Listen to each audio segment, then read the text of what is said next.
You're listening to the Normal Isn't Necessary podcast, brought to you in part by the Gumball Head Sobriety Society and generous listeners just like you. For the latest updates, check out the link in our bio. Good morning, ladies and gentlemen. I'm your host, Gumball Head, with another episode of the Normal Isn't Necessary podcast, brought to you in part by the Gumball Head Sobriety Society. This is the Road Rant series, where we talk about things on our way to and from work or wherever we're going for longer drives, and just kind of think about them during the day. In the second episode in the day, we talk about stuff coming home. Today is Wednesday, the 16th of July, 2025. It is 70 degrees outside in Cincinnati area. Raining, a little chilly, muggy, but reasonably comfortable. Got the air conditioning on, so we should be okay for the drive. Be a relatively short podcast today because of the inclement weather and the surrounding situations, but it is what it is. We'll talk about what we talk about. So last night I got invited to play a video game demo of a game that I used to play way back in the day on PlayStation 3, and I've been playing this. I played this game demo for a little while last night, and it's the pre-alpha, closed beta version of an EA Sports game. Can't talk too much about it because they have rules and regulations, and I don't know what I'm allowed to say, but what I will say is it plays very much like the old version of the game. It's a skateboarding game. I can tell you that much. And there's not a ton of stuff available on it yet, but it's a play test. And it's one of those things where you get the opportunity to go in, play the video game. You know, usually they'll invite you to be a part of the community to try it out, see if you like it, give them feedback at the end with a survey, whatever. And usually they compensate you with, you know, a badge or a skin, or, you know, in this case it'll probably be either a skateboard deck or a pair of shoes or something. And one of the nice things is you get in there and you get to play with developers, you get to play with other people that are interested in the game series. And, you know, it's just kind of fun overall. And I didn't spend a ton of time playing it last night. I worked yesterday, and then I went and worked on a side job. When I got home last night, I was supposed to record with somebody and do an interview last night, and it didn't work out. There were cancellations, and you know, sometimes it's the way things go. It's the nature of the way things work. So we got to have some unscheduled free time, which was pretty nice. So, but the exhaustion is definitely setting in. We got a lot going on in our household. We have a lot going on, you know, financially. We're trying to work on that. We've got the GoFundMe going, though, trying to help offset things. So if you're interested in donating to our household for the duration of the time that our 5-year-old is off with his foot surgery, please check out the GoFundMe in our link tree. It's in our bio. Just go to our link tree, find the Rainbow Cat page, go to that page, and you can donate. And we're definitely not asking, we're not begging for money. We're not begging by any means. What we can't do financially, we'll figure out a way to make it happen. You know, we always do. Sometimes it's a struggle. Sometimes we have to do things, you know, work additional hours or find additional income, which is what we've done most of my life. I've always contributed to the household by picking up side work, but I'm getting older, and I keep forgetting that I am getting older, so I have to be a little bit more mindful of the things that I do, because my body doesn't move the way that it used to, and it's just that way, you know. And it's difficult asking for that help from people, especially strangers. But sometimes we just do what we have to do. And, you know, there's a lot of generous people out there. There's a lot of people out there that do make those donations. So we just ask you, take a look at our GoFundMe. If you can give. If you can't, please just share it out. It's the GoFundMe on our link on our bio. You can find us on gumballhead.com.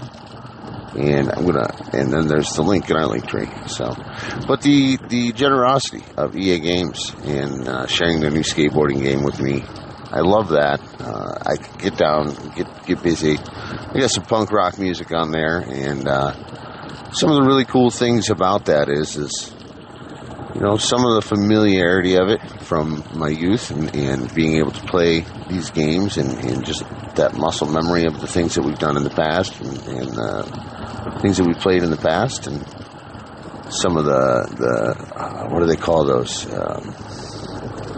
Some of the controls. But there's dynamics. That's what I'm looking for. The dynamics of the days of old. Kind of like them re-releasing Tony Hawk Pro Skater 3 and 4. Never really got into the Tony Hawk thing because it wasn't a realistic game for me. When it comes to sports games, I prefer, don't always happen this way, I prefer closer to realism. But as I logged off of that and I jumped on Activision's big conglomerate game, Call of Duty, and I played a few rounds with a couple of my friends. And as I was getting ready for bed last night, I saw that EA Games had invited me to play their closed beta for NHL 26, which many of you know I have reached the number one goalie in the country on a couple of occasions in casual mode online. And I was pretty proud of that, and it was great. It was nice to make that charge and get there and accomplish that goal. And I only held it for a few days, but I held it nonetheless. It was a goal of mine. I charged for it, and I made it happen. I'm definitely not a pro gamer by any means, but I had the free time, and I did it. I was really happy. I was really proud of myself.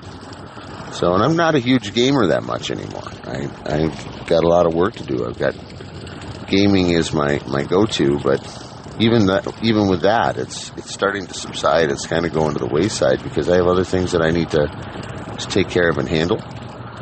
And for me to do that, or for me to say that, is sometimes sad for me, because gaming has always been one of those things that I can rely on, and it's never going to be anything more than mindless waste of time. I saw my statistics last night on Call of Duty, and on the Call of Duty series, I've logged over 950 hours. 954, I think, is what my Call of Duty series online game time is. And, to some people that's a lot of hours, and to others it's like, oh, well, you put some hours in. Good job. Pat on the back. It's difficult. So I was also reading, I don't know if I mentioned this at all recently, but I sold some stuff on Facebook Marketplace recently. I sold a Warhammer set that I was given, and I was pretty happy about it. I listed it for X amount of dollars, and I had a guy reach out to me. Hey man, will you take less money than what originally was asked? I said, yeah, I will. Sure. I didn't really know what this was. I knew I found this item on eBay selling for in the ballpark of $450, $500, depending. I think the $500 was brand new in the box, still in the plastic, et cetera, et cetera. And then there were, good versions of this for $450, $4 and $1.25, and then there were, versions of it where parts have been taken apart. It was a model set for Warhammer, and those were selling in the ballpark of $250, $200. So I was like, all right, well, it's Marketplace. We'll throw it on there for $200 and see where it goes. This fella had sent me a question, said, hey, will you take $150 for it? I said, yeah, cash. I said, okay. Let me get some logistics figured out, and I'll get back in touch with you. I said, all right, cool. He said, hey, I can do $150, no problem. All right. Can you hold it for me? No. Well, I'll be there, I'll be there in the next couple of days, yada, yada, yada. And I said, well, we'll just see how it goes. Well, after the weekend had gone through, I had someone contact me and offered me X amount of dollars cash and said, hey, I'll pay you cash for it. Fantastic. Okay. Then, next thing you know, I removed the pending listing and I switched over to sold. This was after the guy came, picked it up, paid for the item, showed up, paid, left. Didn't squabble or nothing. It was like, all right, cool. That's the price you're asking for it. That's the price I'm giving you. This other fella that I initially talked to had said, hey, man, did you sell that? I said, yeah. He said, oh, man, I really wish you would have waited. I was going to come over today. Well, I'm sorry, man. That's first come, first served, kind of the way it works. He said, well, I was going to pay you. And I said, yeah, you were going to pay me less money than what I was asking for it, and not the agreed upon form of payment. He wanted to pay with digital currency, and I wanted cash for the item. And he said, yeah, I just think that it's kind of messed up that you sold that. Sorry, man, I don't owe you anything. I don't owe you an explanation by any means. And, sorry about that. But I'm really not sorry, because my item, I could sell it to whomever I like. He's like, yeah, but that's complete ass. That's complete bullshit that you did that. So why do you feel that way? It's because you had told me you were going to sell it to me. Yeah, I told you I was going to sell it to you, but if something else came up, I was going to sell it to someone else. Yeah, that's bullshit. Why is that bullshit? So we went back and forth for a minute, and then I was like, you know what? I don't have the energy to talk to this guy about this anymore. I just don't. I'm not going to argue with him. This is an item that I sold. This is an item that I, took care of. And I thought about it. If you order a pizza, and that pizza shows up less than, in a quality of less than what you desire, and you contact the manager will usually do one of two things: offer you a discount on your next order, or may even refund your money, or may even offer to send it out to you, send out a replacement to you at no charge. Or maybe even throw a delivery fee on there and be like, hey, you know what, we'll make it for you again, but we got to cover our delivery cost. Do you mind paying the delivery fee again? We'll send you a new make out there, and you get to keep the pizza. Kind of win-win, right? It's customer service. This guy was squabbling with me, so I sent him a nice little message, and I was courteous about it. Say, hey, man, I'm really sorry that you didn't get the opportunity to buy what you wanted to buy at a substantiated discount. I had said I was very clear about my expectations of the terms of the sale, and I don't need to give you any explanation. And what it boils down to is this: on the side of my side, the gumball head side, I needed the cash. I needed the cash to take care of some stuff. I've got a kid coming up on surgery. We've got stuff to pay for. We've got bills. I don't sell stuff on Marketplace because I want to get rich from it. It's never going to happen unless I start focusing my energies in a way, in a capacity of where we can, financially rely on Facebook Marketplace. But in this day and age, I don't see it to be a feasible option.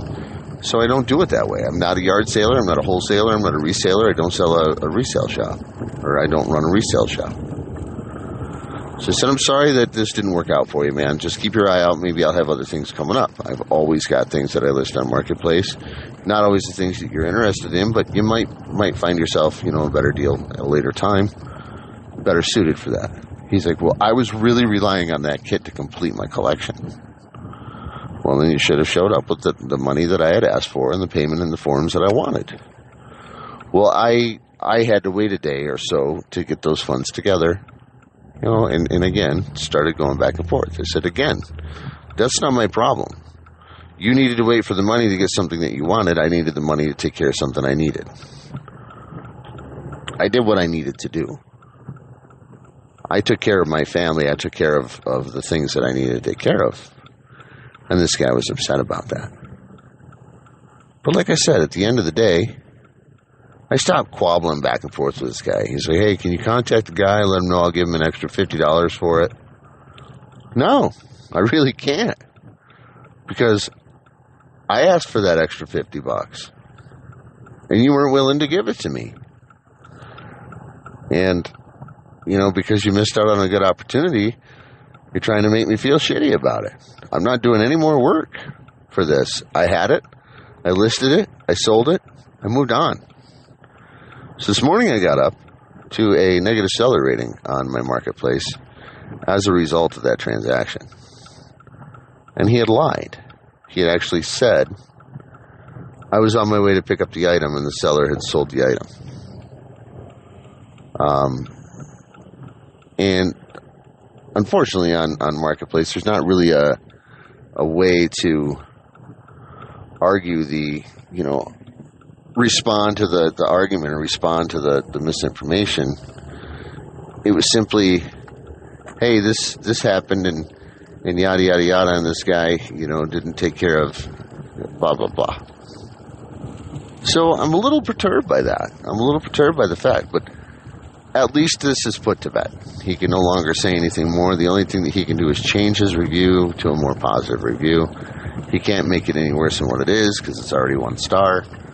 But I don't understand, and I can rate the seller back and make negative statements, but I'm not that guy.